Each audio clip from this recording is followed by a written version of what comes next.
Salut, c'est Marco de Top for Phone. On se retrouve aujourd'hui pour la vidéo de prise en main du LG G6, le nouveau porte-étendard, le nouveau ultra haut de gamme du constructeur sud-coréen. Alors on est au MWC 2017, c'est-à-dire qu'on est au Salon international du mobile, on est en février, donc le téléphone vient tout juste d'être officialisé, il vient tout juste d'être lancé, il arrivera très prochainement, avril. C'est un téléphone qui va être commercialisé au prix, on va dire, de entre 700 et 800 euros. Donc on peut dire, je pense, à vue de nez dans les 749 euros.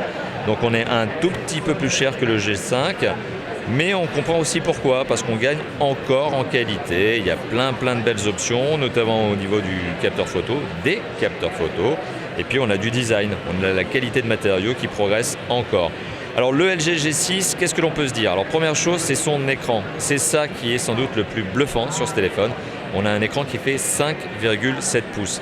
Alors 5,7 pouces sur un encombrement qui reste pourtant équivalent au LG G5. C'est-à-dire que le téléphone a un écran qui est plus grand, mais ses dimensions restent identiques.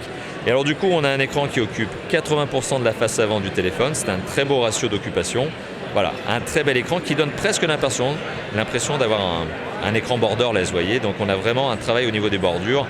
Pareil pour en haut et en bas, on a des marges qui sont vraiment réduites au maximum. Alors cet écran de 5,7 pouces, c'est un écran Quad HD, donc on est sur, on va le dire autrement, du 2K. Donc c'est 2880 pixels par 1440 pixels.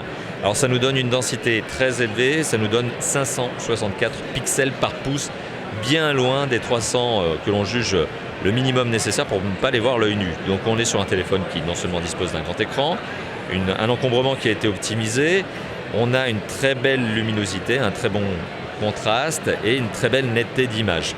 Alors au niveau des capteurs photo, parce que c'est sans doute l'un des points que met LG en avant sur ce G6, alors c'est le double capteur photo dorsal. Bon, c'est la même chose que ce que l'on avait sur le G5, mais après il y a du traitement logiciel, il y a des applications, on va dire de l'usage applicatif supplémentaire. Les deux capteurs dorsaux permettent de gérer en fait la taille, le grand angle. Ce sont deux 13 mégapixels et soit vous avez donc un 13 mégapixels avec un grand angle de 71 degrés, donc c'est un angle de 71 degrés, soit un grand angle de 125 degrés. Voilà, donc et c'est au final, lorsque vous prenez la photo, que vous allez pouvoir choisir grand angle ou pas. Alors au dos, on retrouve bien sûr, alors je passe très rapidement sur le double flash LED que l'on retrouve à l'arrière. On retrouve également le capteur d'empreinte digitale. Alors l'arrière du mobile, il a été traité. Alors il a été traité dans le sens où le téléphone, vous le voyez avec le côté du téléphone, est construit en métal. Donc oui, c'est bien un téléphone métal, châssis, carrosserie métal, mais le dos du téléphone a été, entre guillemets on va le dire comme ça, renforcé avec une vitre Corning Gorilla 5. Là on est bien sur du 5 et la vitre avant c'est du Corning Gorilla 3. Alors pourquoi justement la différence entre le 3 à l'avant et le 5 à l'arrière, alors qu'on aurait pu se dire mais c'est à l'avant que tu mets du Corning Gorilla 5? C'est tout simplement parce que LG part du postulat qu'on a plus souvent tendance à poser le téléphone sur le dos que sur la face avant et que forcément il faut endurcir le dos du téléphone. A priori, ça se tient, ça m'a pas l'air étonnant comme raisonnement. Alors on retrouve le haut-parleur sur le bas, l'entrée micro du grand classique, les boutons volume plus moins sur le côté, le jack, l'entrée micro secondaire sur le dessus, le slot justement pour la carte SIM et la carte SD, puisque vous pouvez ajouter une carte SD allant jusqu'à, en fait il n'y a pas de limite, c'est 2 Tera, mais vous pouvez mettre des 200 et des 256 dessus, c'est les cartes micro SD grand public les plus grosses qui existent. Et on a différentes différences de coloris, on a différentes couleurs sur ce téléphone. Là ici on a la version blanc nacré, c'est sympa, ça change un peu au design, c'est cool. Bon voilà.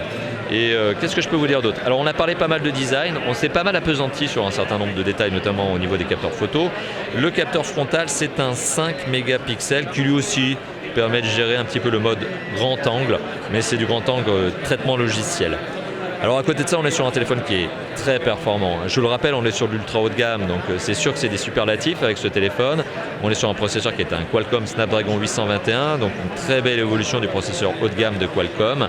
On a 4 Go de mémoire vive, on a 2 déclinaisons. Il y aura 2 déclinaisons en termes de mémoire de stockage. Il y aura la version 32 et la version 64. Voilà, donc je pense qu'en France, on aura probablement la version 32. C'est un peu un grand classique pour nous. À côté de ça, bien sûr, en termes de connectivité, on a tout ce qu'il faut, hein. Du Wi-Fi, ABG-NAC, on a du Bluetooth 4.2 d'ailleurs, du NFC, on a de l'USB Type C. Alors on ne le voit pas parce qu'il est caché ici par cette prise de charge anti-vol en plus, mais bon, on a bien de l'USB Type C 3.1, bon grand classique. Autre particularité de ce téléphone, c'est qu'il est IP68, donc résistant à l'eau, résistant à la poussière. IP68, une norme que l'on apprécie de nos jours sur les téléphones, parce que bon, on n'est jamais à l'abri de le faire tomber dans l'eau, et c'est toujours sympa quand même d'avoir un téléphone qui soit étanche et qui résiste à ce genre de petit accident qui peut arriver dans la vie quotidienne. Alors bien sûr, on a de la surcouche LG, très grosse surcouche, alors pas très grosse surcouche en termes d'effets spéciaux, parce qu'on sort de cette époque où les constructeurs avaient l'habitude de nous en coller plein les yeux avec des effets qui étaient lourds et pas forcément très utiles, mais très grosse surcouche parce qu'on a de l'applicatif.